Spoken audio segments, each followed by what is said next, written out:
ગરીબ ભાઈએ મામેરું ભર્યું છે, પણ કઈ રીતે ભર્યું છે હજુ કોઈને ખબર નથી. હવે જ ખરો ખેલ ચાલુ થાય છે.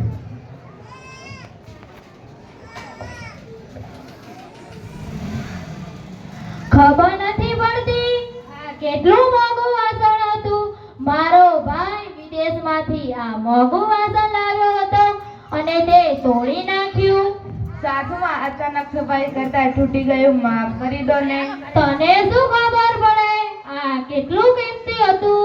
મારો ભાઈ લાવ્યો હતો, તારો ભાઈ તો ભિખારી છે. તને શું ખબર પડે?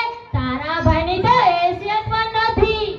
સાસુમાં હું તમને બે હાથ જોડીને વિનંતી કરું છું, તમારે મને જે કહ્યું હોય કહો, પણ મારા ભાઈ વિશે આવા શબ્દો ન બોલશો. એની હેસિયત કરતા પણ વધારે મને મામેરું આપ્યું છે, જેથી તમારા લોકોની ઇજ્જત ન જાય.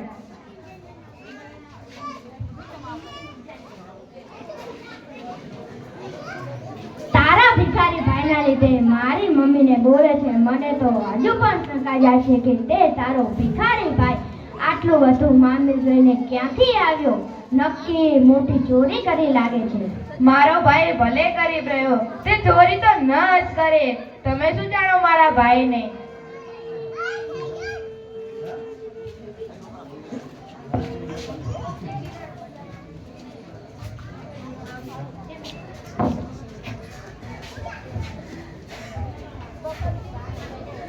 હલો બેન, કેમ મજામાં છે ને? વતને સાસરેમાં તકલીફ તો નથી ને? ઓ ભાઈ, તારી બેન અહીં રાણીની જેમ રહે છે. તારે ચિંતા કરવાની જરૂર નથી અને હવે ફોન પણ કરવાની જરૂર નથી. તારા જેવા ગરીબ ભાઈ સાથે વાત કરો ને તેવું મન વધારે બગડે છે.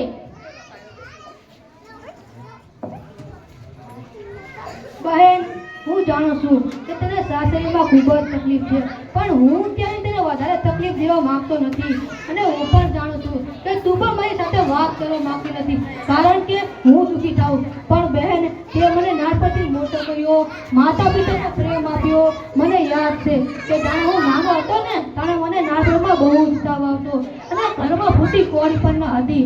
તે તાર બધો ગલ્લો તોડી મને દવા કરી હતી. આ બધું મને યાદ છે ને હું પણ તારી માટે બધું સહન કરવા માંગુ છું, કારણ કે તું મારી બહેન તો છે પણ મારી મા સમાન પણ હતી.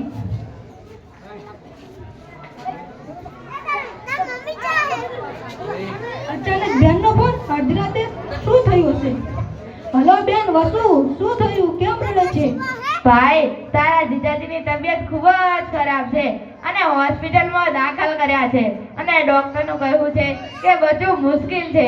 મને તો કઈ સમજણ પડતી નથી. મને તો ખૂબ જ ચિંતા થાય છે. બહેન, તું જરાય ચિંતા ના કરીશ. હું બી હાલત કરતી નીકળું છું. બધું સારું થઈ જશે. મારી પાસે તો ભાડાના પૈસા પણ નથી. હું શું પૈસાની મદદ કરીશ? પણ હા, મારે જવું તો જોઈએ જ. ડોક્ટર સાહેબ, મારા જીજાને શું થયું છે? તમે તેમના સારા થાવ સાંભળો. તમારા જીજાજીની કિડની ફેલ થઈ ગઈ છે, તે પણ બંને. હવે તેમના માટે જીવ અશક્ય છે. જો કોઈ કિડની મળે તો તેમનું જીવન શક્ય છે, તે બચી શકે તેમ છે. અમે ઘણા પ્રયત્નો કર્યા પણ કિડની મળે તેમ નથી. પૈસા દેતા પણ કોઈ કિડની દેવા તૈયાર જ નથી. ડોક્ટર સાહેબ, તમે મને એક વાતનું વચન આપો કે આ વાત તમે કોઈને કહેશો નહીં. પણ શું? કઈ વાત? કિડની હું આપીશ, પણ સાચી રીતે તમને ખબર છે, પણ મારી બહેનને ના કહેતા, કારણ કે હું કિડની આપું તે માટે તે તૈયારી થાય. તમારે આ વાત મારી બહેનની ખુશી માટે છુપાવવી પડશે. વચન આપું છું, પણ આ સમયમાં તારા જેવો ભાઈઓ મુશ્કેલ છે અને તારી બેન પણ નસીબદાર છે કે આવો ભાઈ મળ્યો.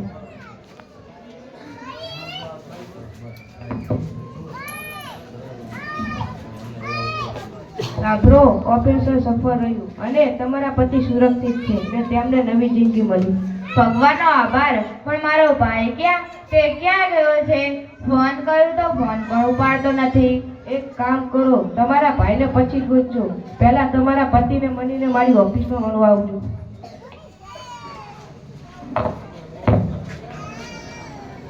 તમને તમને નવી જિંદગી મળી. ભગવાનનો આભાર. હું ડોક્ટરને મળીને આવું. ડોક્ટર મળવાનું કહ્યું છે. આવો બેન. ડોક્ટર સાહેબ તમારો ખૂબ ખૂબ આભાર.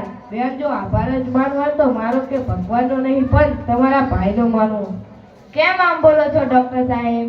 મને તમારા ભાઈએ તમને કહેવાની ના પાડી હતી, પણ તમારા ભાઈ બેન આગળ હું હારી ગયો છું. હું વધુ ભૂલી શકું તેમ નથી, પણ મને 30 વર્ષના અનુભવમાં આવો અનુભવ થયો નથી. અને હા, મને માફ કરજો. તમારા ભાઈના પ્રેમ આગળ હું લાચાર હતો. તમારો ભાઈ છેલ્લા 1 વર્ષથી એક કિડની સાથે જીવી રહ્યા હતા અને બીજી કિડની તમારા પતિ માટે દાન કરતા ગયા છે. અમે ઘણું સમજાવ્યું તમારા પતિ માટે, પણ તે ના માન્યા અને કહ્યું મારી કિડની કરતાં મારા બહેનના સંસાર મહત્વ છે. અને એની લાગણી સામે હું હારી ગયો અને ભાઈ તરીકે ફરજ બજાવીને પોતાનું જીવન બલિદાન આપ્યું છે.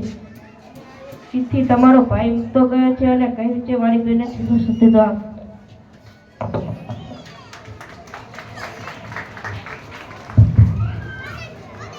મારી વાલી બેન વસુ, તું દુઃખી ન થતી. જ્યાં સુધી તારો ભાઈ છે ત્યાં સુધી તારે ચિંતા કરવાની જરૂર નથી. તારું દુઃખ હું ના જોઈ શકું, પછી ભલે એને મારો જીવ આપવો પડે તેની મને પરવા નથી. અને હા, આજે તને એક સાચી વાત કહેવી છે જેથી મારા જીવને શાંતિ મળશે. મેં તારું મામેરું ભર્યું હતું. તારે મારી પાસે ફૂટી કોળી પણ ન હતી, પણ તારા સાસરિયાની અને તારી ઇજ્જત ન જાય ત્યારે મેં મારી 2 કિડનીમાંથી 1 કિડની મારા શેઠના દીકરાને તકલીફ હતી ત્યાં આપી દીધી હતી અને તારું મામેરું ભર્યું હતું.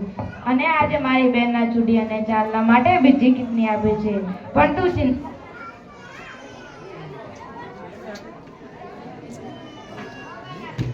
મને માફ કરી દેજે. સાચા અર્થમાં મેં આજે મામેરું ભર્યું છે. બસ, બિલકુલ રડતી નહીં તો હું દુઃખી થઈશ. મારે તારી ખુશીથી વધારે કંઈ જ નથી જોતું.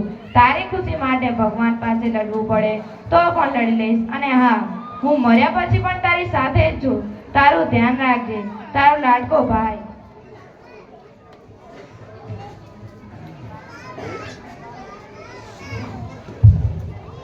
નાટક ચાલુ જ છે.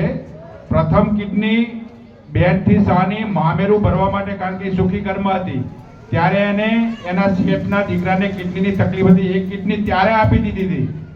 જ્યારે બીજી કિડની એના જીજાજી બીમાર પડે ને એને કિડનીની જરૂર પડી ત્યારે એના ભાઈએ બીજી કિડની પણ આપી દીધી. એને ખબર હતી કે હું મરી જ જવાનો છું.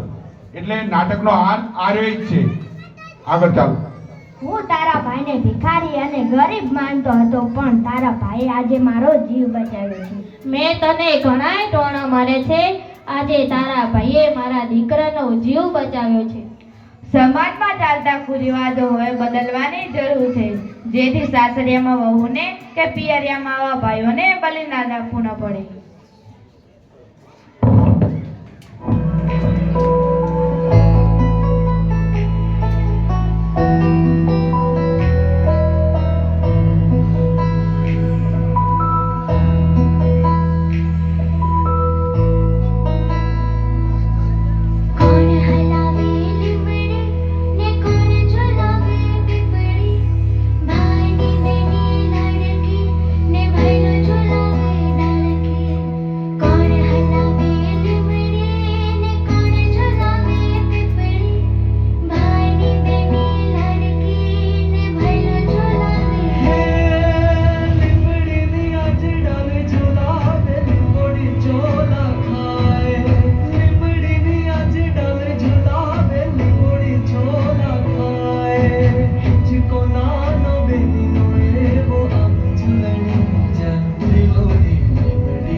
આ જે નાટક છે એ આપણા હસમુખભાઈ સાહેબે જાતે લખેલું છે. જાતે આ નાટક બનાવેલું છે. આપણે સમાજની અંદર જોઈએ છીએ બેનની વેદના તો બધા સમજે છે. બેનની વેદના દરેકને ખબર હોય અને બેનની વેદના વિશે ઘણું બધું કહેવાનું છે. પણ જ્યારે ભાઈની ઉપર જે પરિસ્થિતિ આવે છે, ભાઈ નથી કોઈને કહી